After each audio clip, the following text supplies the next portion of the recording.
pour passer l'hiver dans des climats, on va dire, un tout petit peu plus doux. Un oiseau qui, avec ses 2,50 m d'envergure, poids aux alentours de 5-6 kg, fait de ce pigargue de stellaire que ce soit l'un des tout grands aigles du monde. Alors, il a été nommé ainsi, puisque c'est Wilhelm Steller qui a découvert cet oiseau dans son milieu naturel. Wilhelm Steller qui était un explorateur, un zoologue allemand du XVIIIe siècle. Un oiseau lequel on le voit lors de son envol, un battement d'aile bien fourni, parce que quand on décolle pour un rapace, eh bien c'est quelque chose de violent. C'est là où on va mettre toute sa puissance, c'est là où on va mettre toute son énergie. C'est surtout pour cela qu'une fois qu'ils ont pris leur envol, ont besoin d'avoir ces conditions climatiques qui lui permettent de pouvoir déchiqueter source de nourriture.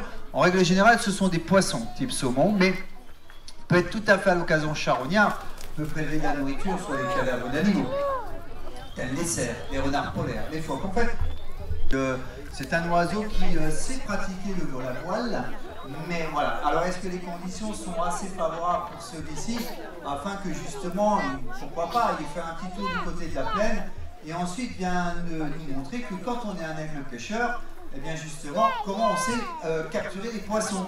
On a l'imprudence de passer à la surface des lacs ou des rivières. Alors, il est nommé vocifère, cet oiseau, regardez-le, parce qu'il lance souvent des cris stridents et rauques pour délimiter le territoire. Alors là, il vient de se percher, voilà. Vous voyez, on l'invite, hein, on l'invite vraiment à aller prendre le vol, l'écart. Mais bon, alors il y a quand même une grosse couverture nuageuse, le vent, il est sud-sud-ouest.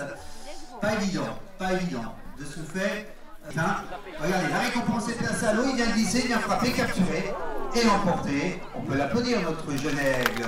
Voilà.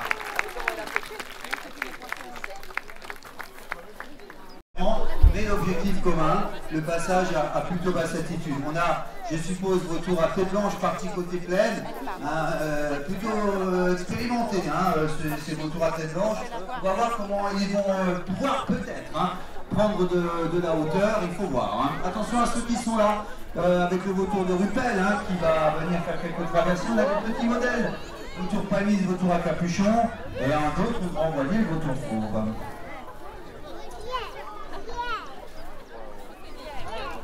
Et vous allez voir d'ailleurs, bien que pour la plupart d'entre eux, il va falloir un bon battement d'aile à ces oiseaux pour à chaque fois rejoindre l'objectif, c'est-à-dire soigneur.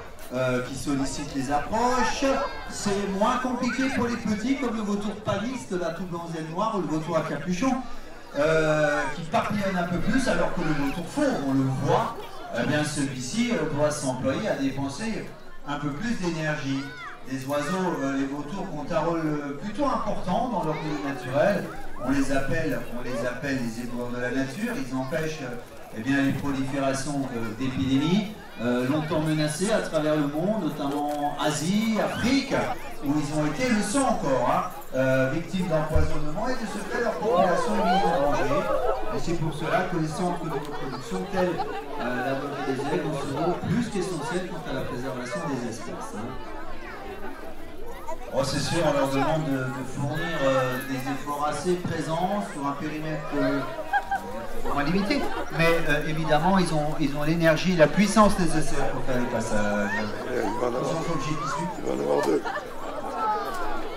Et puis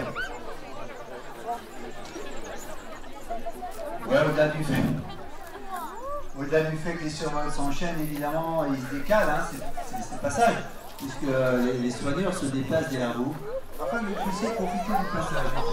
C'est vous envoyer pendant les vautours. Tout blanc et noir, c'est le vautour palmiste qui a la particularité d'être frugivore et se nourrit entre autres des noix de palme. Attention à l'humidité, c'est un peu d'air le vautour fauve.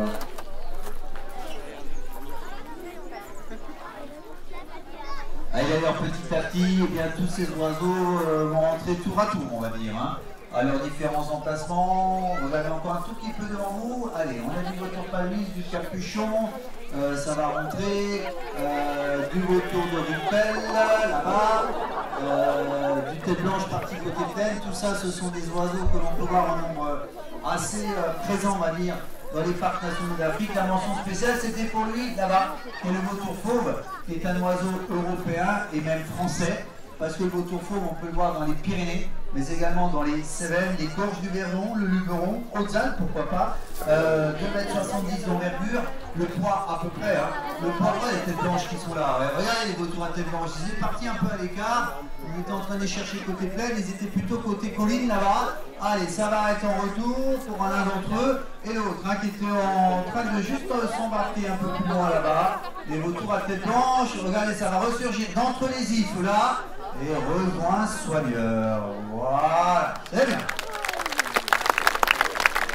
Et la de ces sources de menu principales, ce sont les reptiles, les serpents. Et c'est vrai qu'il y a une technique plutôt appropriée quand on fait de tuer ses proies. C'est ce que l'on va vous montrer d'ici un instant. Alors bien évidemment, ce n'est pas un serpent qui va être présenté au messager sagittaire. C'est un serpent factice, puisque les reptiles sont protégés par la loi. Cependant, celui-ci va, on va dire, utiliser la même technique qu'il emploierait dans son milieu naturel. Hein. Alors, on le voit, il est plutôt élancé avec ses longues pattes qui nous fait penser à un des châssis type cigogne, mais fait bel et bien partie du monde et de la famille des princes. Alors, on va pouvoir le mettre tout de suite en confrontation directe avec le serpent et vous allez voir que, hop, une fois qu'il va le rattraper, très joliment, eh bien, il commence à l'asséner de coups de patte, donc de manière plutôt violente, mais également précise. Puisqu'il faut savoir que le messager sagittaire frappe la tête du serpent afin de l'écraser, cette tête. Une fois qu'elle est écrasée, forcément, le serpent meurt, et ainsi, l'oiseau secrétaire peut consommer sa proie. On le nomme ainsi secrétaire, vous voyez que l'orbe dépasse de sa tête ses plumes, et ce nom de secrétaire est en référence aux hommes de loi qui fut un temps écrivaient avec des plumes d'oie et qui mettaient à la fin de leur écrit derrière leur oreille. Observez aussi le coup de patte, l'allonge, pas sans raison, ça va lui permettre de pouvoir se protéger des éventuelles morsures du reptile. Et si tant est qu'il déploie ses ailes, ça va lui former un bouclier pour les mêmes raisons. Toujours ce souci de protection. Un oiseau,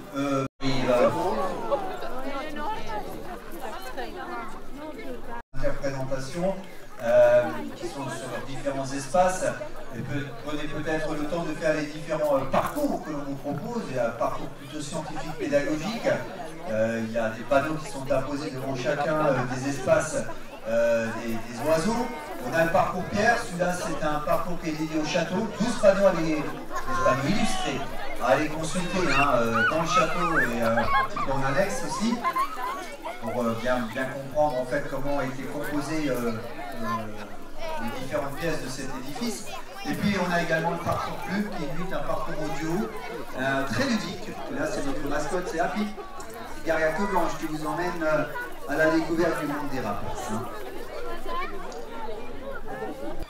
Les oiseaux, ces buses qui ont la particularité dans leur milieu naturel de vivre en groupe, en communauté. Il faut savoir que sous cette forme, elles se déplacent, chassent, source de menus variables, puisque peuvent se nourrir de rongeurs, mammifères, insectes, mais également d'oiseaux.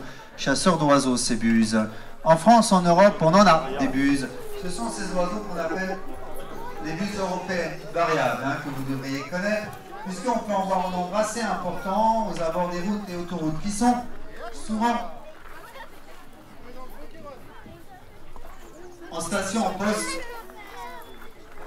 sur les pylônes électriques et autres poteaux téléphoniques. Plus grandes, plus volumineuses des buses européennes, avec à peu près leur mètre 10, 20 d'envergure, leur poids d'1 kg à 1,1 kg. Là, la base, 1 mètre d'envergure, pour entre 700 et 900 grammes. En sachant que le 900 grammes est attribué à la femelle dans le monde des oiseaux. On les oriente dans les bonnes directions. Pourquoi? Il faut qu'ils soient en contact visuel avec ce qu'on leur propose à l'opposé de là où ils se trouvent. Tout en sachant que l'acuité visuelle chez les oiseaux de proie est en règle générale 2-3 fois supérieure à celle de l'être humain. À peu près. Il est à noter également que les oiseaux que l'on vous présente sont nourris au moment de leur vol. Alors bien sûr, il y a un quota de nourriture qu'on doit respecter. À partir du moment où on estime qu'il est atteint, ce quota, il faut penser à les rentrer. Pourquoi? Parfois sont amenés à faire plusieurs représentations par jour, mais si tel n'est pas le cas, on ferait de toute façon le lendemain. Nous sommes qui va arriver avec ce pigargue à queue blanche. C'est Happy. Un oiseau, ce pigargue à queue blanche, qui vit dans le nord de l'Europe, que l'on peut voir en Norvège, en Pologne, en Allemagne, en France, côté Moselle, en règle générale aux abords du Rhin, jusque sur les côtes maritimes, côté Corse, Un oiseau qui fait donc partie de cette famille que l'on appelle les pigargues, ces oiseaux spécialisés dans la capture de poissons. Alors, il fut un temps choisi par l'armée allemande comme emblème pour bien représenter cette armée. En tout cas, montrer cette force, puissance, suprématie. On le voit, hein, il est plutôt quand même costaud, massif, puissant, 2,50 m d'envergure pour un poids de 5 kg. On est avec cet aigle pêcheur dans le monde des grands aigles. Oui, il y a des faucons cresserelles, hein, rapaces sauvages qui nichent dans le donjon, là, hein, dans le château. C'est parti à la chasse, là. Hein. Allez, hein. Voilà. Dès qu'il passe à l'aplomb du mur, ça lui permet avec le petit souffle d'air de pouvoir prendre un peu plus de hauteur et ainsi, regardez, hein, de s'économiser pour arriver vers Soigneur là-haut. Alors, il est pigargue, il est pêcheur, hein, il est, comme était l'aigle vocifère ou le pigargue de stellaire, ils sont donc spécialisés dans cette capture de poissons. Pour cela d'ailleurs, allez, que sur l'un des prochains passages, on va lui proposer à lui aussi de tenter de capturer une proie qui va être placée à cet effet dans le bassin du milieu. Imaginez-vous cet oiseau dans son élément naturel à la fruit des poissons. Et bien on va lui proposer non seulement de retraduire la technique d'approche, mais surtout de capture. Regardez, hein, il maîtrise hein, vraiment l'approche là. Hop, attention. Maintenant, ultime effort. Et on voit hein, la différence de vol. Hein, quand on part de ce secteur pour arriver là-haut, on va s'employer à dépenser de l'énergie. Sur la phase retour, on se fait plutôt en vol à l'économie, hein, autant que le peut. Hein. Allez, attention, ça va aller très vite maintenant. La récompense est déplacée à l'eau, c'est le battement d'aile, c'est la glissade, il vient frapper, capturer, emporter. On peut l'applaudir, notre aigle pêcheur. Hein. Qu'est-ce qui peut nous sembler quand même être paradoxal? Ce sont hein, ces aigles pêcheurs, des oiseaux qui vivent et dépendent de l'élément aquatique, mais leur relation finalement avec l'eau est superficielle. Ils ne font qu'effleurer celle-ci pour capturer ces récompenses qui leur sont proposées. C'est pas comme cormoran ou balbuzard pêcheurs qui eux plongent ou s'immergent complètement pour capturer leur proie. Allez, 1,10 m, 20 d'envergure pour un poids, Farcina Black Eye, accompagné par un Milan Royal. Plus grand, plus la couleur aussi est différente et la queue nettement plus échancrée. Mais si leur vol est lent au Milan, regardez, ils n'en sont pas, on va dire, dépourvus de cette belle agilité à pouvoir capturer des récompenses lancant les par Soigneur, joli calcul de précision que réussissent la plupart du temps les Milans. Regardez bien comment ils font, voyons en fait que les prises, allez, les captures, eh bien, ne se font pas à l'aide du bec, mais bien à l'aide des pattes, à l'aide des serres, et qu'il y a un transfert direct, instantané, patte au bec, avec cette consommation dans l'instant du fait. Alors, c'est bien fait ça. Ce qui nous a valu de leur proposer cet exercice à nos Milans, bien c'est qu'ils utilisent également cette technique milieu naturel pour pouvoir, on va dire à l'occasion, capturer des papillons, libellules, gros coléoptères, toutes sortes d'insectes. Amateurs de poissons d'ailleurs, de petite taille, on peut les voir sur les pots d'ordures, ils peuvent se nourrir. Tout ce qui peut leur paraître comestible, apprécié, vous le voir, le fait de varier les manœuvres d'approche, ça pourrait être dans les trajectoires, c'était de manière aérienne, et de temps en temps, version acrobatique, puisque effectivement, les récompenses pas forcément lancées devant, mais bien derrière, afin qu'ils fassent ces manœuvres de retournement dites acrobatiques, c'est finalement plutôt multiple et variable. Ouais, absolument, enfin aussi. Rapace que tout le monde devrait connaître, le Milan. Moi, on peut en voir quasiment à travers le monde, il y en a en France, donc en Europe, les Camitan arrivent d'Afrique au printemps, séjournent sur notre continent, on va dire jusqu'à la fin de l'été, ensuite repartent dans leur pays pour passer l'hiver au chaud. Europe, Afrique, Asie, jusqu'en Australie. Notez quand même que le Milan noir n'est pas présent dans les deux Amériques. Allez, ça se retourne et ça capture. Et on peut les applaudir, absolument, les Milans. Très bien.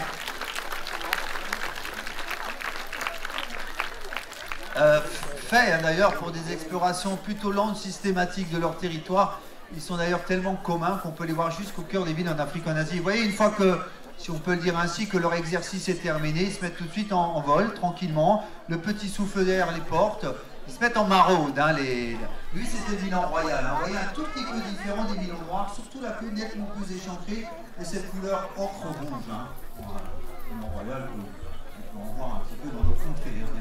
Allez, on va pouvoir conclure cette présentation. Ce n'est pas le vol d'un oiseau, mais qu'on a fabriqué ce matin, mais qui a les formes et dimensions exactes. La véritable autruche. Il est petit, pas équipé. La solution, il nous la montre.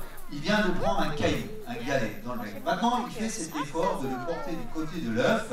Et s'il lance, avec, on va dire, force, précision et conviction. Bien, c'est fait. Eh bien, ce caillou, cette coquille ne lui a pas résisté très longtemps. Qui plus est, eh bien, Alphonse savait qu'il y avait des cadeaux à l'intérieur. Ouais, bah, le coup était parfait. Hein. Parfois, ça va un peu moins vite. Mais bon, il l'a fait. Il a fait exactement ce qu'on attendait de lui. Les Allemands l'appellent Schmutz, d'ailleurs, le retour des ordures. Les Anglais, Egyptian retour d'Égypte. Nous, poule des pharaons. Mais ce qu'il faut retenir de ce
sur dessus, tu veux essayer? Ah, tu veux faire ça? On reconnaît quand même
On va pas risquer de le stresser. So cold off or?